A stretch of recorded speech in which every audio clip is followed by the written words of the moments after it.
أعوذ بالله من الشيطان الرجيم. بسم الله الرحمن الرحيم. ألف لام ميم.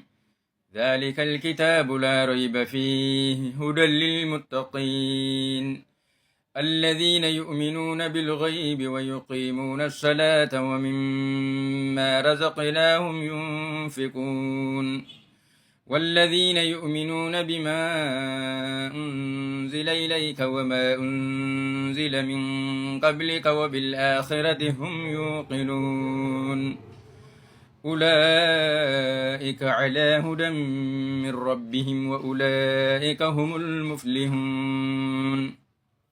إن الذين كفروا سواء عليهم أأنذرتهم أم لم تنذرهم لا يؤمنون.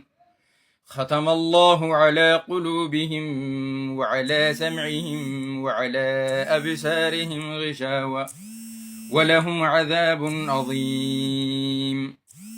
ومن الناس من يقول آمنا بالله وباليوم الآخر وما هم بمؤمنين يخادعون الله والذين آمنوا وما يخدعون إلا أنفسهم وما يشعرون في قلوبهم مرض فزادهم الله مرضا ولهم عذاب أليم بما كانوا يكذبون.